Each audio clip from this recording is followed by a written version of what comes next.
everybody. It's Christina from Big Beautiful Sky. Welcome, welcome. I'm so excited to talk to you today about the astrology of February. It's going to be a completely different energy from January. January was awful. So let's dive in. I'm going to give you a quick rundown, and I really want you to step into your creative genius this month. That is the goal, is to just let the insights and the creativity flow through you, because we have Aquarius and we have Pisces, and that energy is what's dominating everything this month, and it's looking good. So let's get started. When I do a monthly report, I go from new moon to new moon. So it's the lunar month. In terms of January, January was like a horror movie that just would not end. It also felt like it lasted about 3 years. So, because we had that Mars Pluto opposition, it was the second one. The first one happened right before the US election in November. And I think most of the energy from that opposition got channeled into the election. So we just couldn't really see it. This second opposition, we saw it, we noticed it. Because of this opposition, we had the devastating fires in Los Angeles, a Tesla Cybertruck suicide bomb outside of Trump Tower in Las Vegas, a horrible truck attack in New Orleans that killed 14 people, our presidential inauguration that was brought to you by SpaceX, Tesla, Microsoft, Apple, Google, Meta, Amazon. And then we had a very tragic airline helicopter crash in Washington, D.C. that killed 67 people. I think it was the deadliest US air disaster in almost a quarter century. So that, on top of the ice raids and now the formation of Doge, which I estimated in another video called 2025 predictions, that will be laying off probably 200 to 300,000 people a year over a 2-year period. So a lot of government employees are going to be replaced by AI. So it just feels exhausting. It's overwhelming. And thankfully, the energy coming in February is very healing. So I just feel like, when we look back at January, remember when lightning struck the US Capitol, the Empire State Building, and the Washington Monument? I think it was either New Year's Eve or New Year's Day. We had those weird lightning strikes. I feel like that was just this ominous omen, like buckle up, because January was just an onslaught. It was horrendous. The other thing I want you to note, though, that was our second Mars Pluto opposition. We have another one happening in April on the 26th. So Mars will be in Leo because it's out of retrograde, and Pluto will be in Aquarius. Not really sure what that's going to manifest. I mean, I could guess, but I don't want to, because based on this recent Mars Pluto opposition, I just don't want to go into the fear mongering. So personally use that energy to channel, as much productivity as you can. There's a lot of energy with that opposition. So use it in your personal life to do, lots of good things. But February. Okay. So the energy is coming. It's good. There's a Pisces pileup happening towards the end of the month, which might make things difficult, especially if you want to get things done. But the lunar month really kicked off with the new moon in Aquarius at 9 degrees on the 29th of January. It was a really beautiful new moon. The sun and the moon were there, and they joined Mercury conjunct Pluto. And there was this beautiful trine from Jupiter and Gemini to this Mercury Pluto conjunction.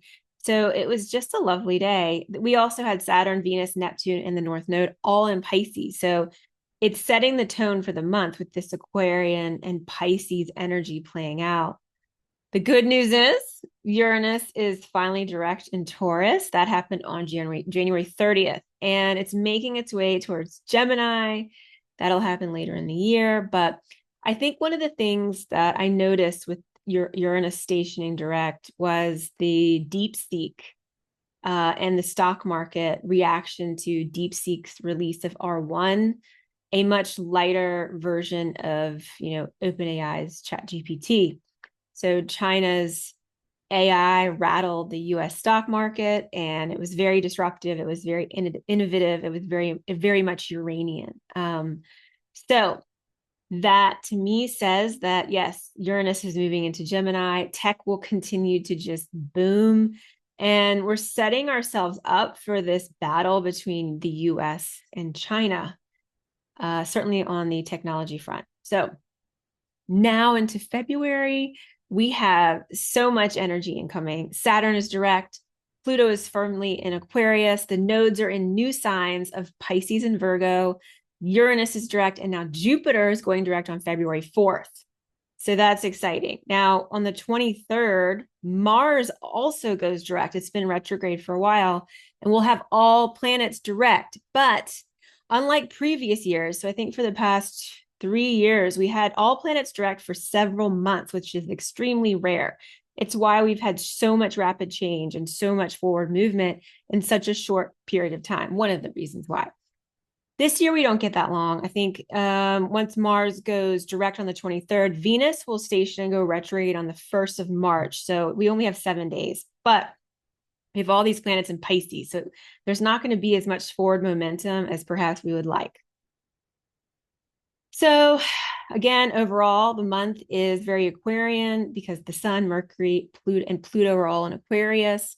And then there's this Pisces pileup forming. So on the 1st and 2nd of February, which are 2 beautiful days, so really enjoy them, Venus, the North Node, and Neptune is conjunct. They're all 3 conjunct at 28 degrees of Pisces. So, and there's also this really supportive sextile from Pluto, and then the moon will pass over this conjunction for an extra boost. So I think on that day, again, it's like tap into that creative genius because we have the Piscean and the Aquarian energies mixing together. On February 3rd, Venus will leave Pisces and enter Aries. And then the next day on the 4th, Jupiter goes direct. So that's a lot of energy. That's a big shift. I would definitely tap into insights on that day as well because Jupiter is in Gemini. On February 9th, we've got a Mercury cazimi in Aquarius at 20 degrees, and then Uranus and Taurus at 23 degrees squares it. So again, another day for insights, for information, for that creative genius, that theme that keeps playing out all month. On February 12th, this is a big day. We have a super amp full moon in Leo at 24 degrees with a T square from Uranus. So lots of Uranus activations this month. Mercury is at 22 degrees. It's part of this T square. So expect to roar. I mean, this is a massive amount of energy. Whatever seeds you planted at the Aquarian new moon at the beginning of the month, that there is plenty of energy here to manifest what you planted. So also be careful on this day because Uranus is involved. Things like cyber and, computer systems going offline, that could happen. So just pay attention and be careful. On the 14th, we have Mercury in Pisces joining Saturn, Neptune, and the North Node, and then the Sun moving into Pisces as well on the 18th. So we'll have 1, 2, 3, 4, 5, 6 aspects in Pisces. I mean, it's just going to be insane. The energy, it's beautiful. It's creative. Like book a honeymoon, go on a trip, go on a retreat, like check out, heal. Deep, deep healing is possible. It's beautiful, supportive energy for that. But it could also feel like the most murky energy ever. It could feel otherworldly, diluted, warped. Something unimaginable might happen to you personally or to us all in the collective. Propaganda will probably be through the roof. I wouldn't even watch the news. The energy it almost, when you tap into it, it's very weird. It feels a little bit haunted, like ghosts might pop up from the past or for real in real life, or it could just feel like a bad trip. It could also be the most blissful time of your life. I feel like it could go either way, or maybe perhaps both. On the 23rd, Mars goes direct in Cancer at 17 degrees. So even with all planets direct for a few days, it's like the clouds from this Piscean pileup are just thick and we're aimlessly wandering and we're maybe looking for something we don't know we lost. It's like when Dorothy leaves the yellow brick road and wanders through the poppy field and falls asleep.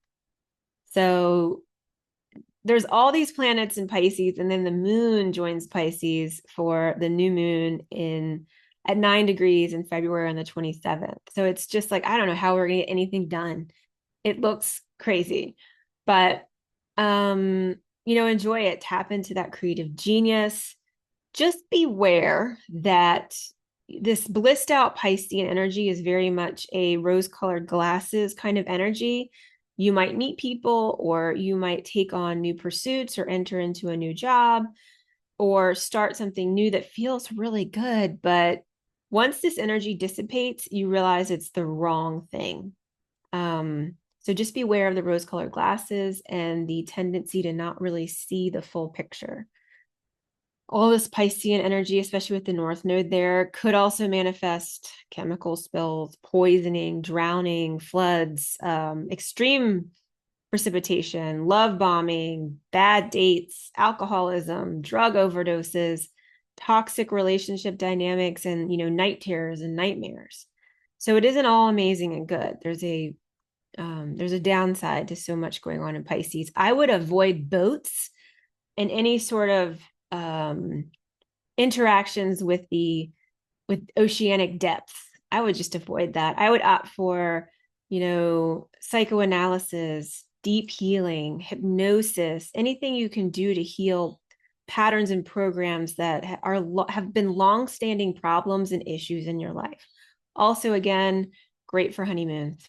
So the most exciting day of the month, I think, is on February 28th, the last day of the month. 7 planets, Saturn, Mercury, Neptune, Venus, Uranus, Jupiter, and Mars, will all be lined up in the sky like a parade. There'll be a little planet parade. So make sure you go outside and check out these beautiful planets. It's very rare. It doesn't happen too often. But like I said, overall, this month, it feels like we're getting all this energy. We want to race forward, but then we get stuck in this Piscean dreamland. So it's like we want to press the accelerator, only to find out that instead of going forward, the car just sort of floats off into the ether. So safe travels. At some point, come back to Earth, and next month we'll get in gear. There's some eclipses next month, so the energy in March looks very exciting. Other than that, enjoy your creative genius. And if you would like an astrology reading, please visit me at bigbeautifulsky.com. Have a great month. Bye.